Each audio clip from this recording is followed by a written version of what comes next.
Hello everyone, welcome to mech solution garage. ఈరోజు మనం ఈ వీడియోలో uniform flow and non uniform flow అంటే ఏంటో తెలుసుకుందాం. Okay, uniform flow are non uniform flow అంటే ఏంటంటే it is a flow of liquids and it is a flow of అంటే టైప్ ఆఫ్ ఫ్లూయిడ్ ఫ్లో అనమాట. ఓకే, అండ్ దట్ ఇప్పుడు uniform flow అంటే ఏంటో చూద్దాం. ఈ flow is said to B uniform when the velocity of fluid does not change from point to point. Okay, velocity అనేది ఒక point నుంచి ఇంకో పాయింట్కి చేంజ్ అవ్వకూడదు. చేంజ్ అవ్వకన్నా along the fluid flow at any instant of time. ఏ టైంలో చూసుకున్నా వెలాసిటీ ఆఫ్ ద ఫ్లూయిడ్ అనేది టైంతో ఒక పాయింట్ టు ఇంకో పాయింట్ చేంజ్ టైం కాదు, పాయింట్ నుంచి ఇంకో పాయింట్కి చేంజ్ అవ్వకన్నా ఉంటే అప్పుడు అది యూనిఫామ్ ఫ్లో అవుతుంది. Okay, a flow is said to be uniform when velocity of fluid does not change from point to point along the fluid flow at any instant of time. Okay, instant of టైంలో ఒక point నుంచి ఇంకొక పాయింట్కి time consideration చేసుకుంటే velocity అనేది change అవ్వకుండా ఉంటే అది యూనిఫామ్ ఫ్లో అవుతుంది.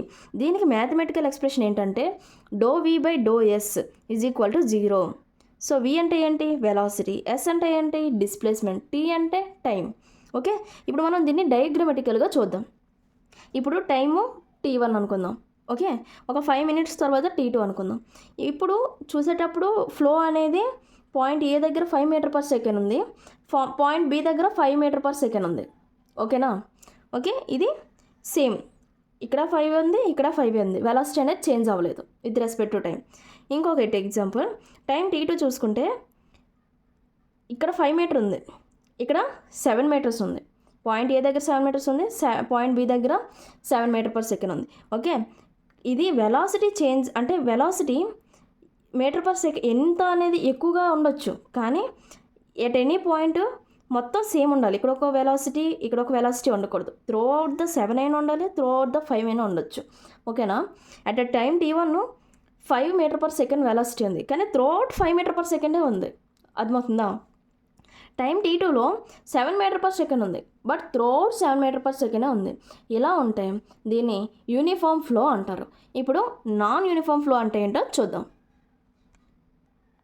నాన్ యూనిఫామ్ ఫ్లో అంటే ఏంటంటే ఏ fluid is said to be non uniform flow when the velocity of fluid changes from point to point along the fluid flow at any instant of time consider చేసుకుంటే velocity అనేది ఒక point నుంచి ఇంకొక పాయింట్కి change అవుతూ వస్తూ ఉంటే అది నాన్ యూనిఫామ్ ఫ్లో, అంటే complete opposite to uniform flow అనమాట.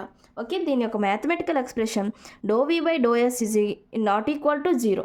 ఓకే, ఎందుకంటే సేమ్ ఉండవు కాబట్టి.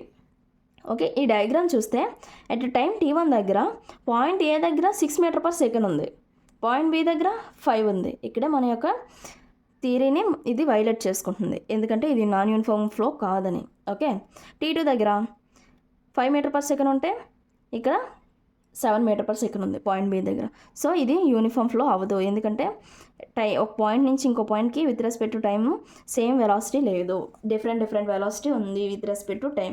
సో ఇది non uniform flow. Okay, a flow is said to be non uniform when the velocity of the fluid change from point to point. Okay, point to point change అవుతుంది కాబట్టి ఇది non uniform. Okay, కిందన చూద్దాం. At any instant of time velocity is changed between A and B. A నుంచి బికి change అవుతూ వస్తుంది కదా, hence the flow is non uniform flow. Okay, combination of fluid flow like steady and non uniform, unsteady and uniform are also possible. ఓకేనా?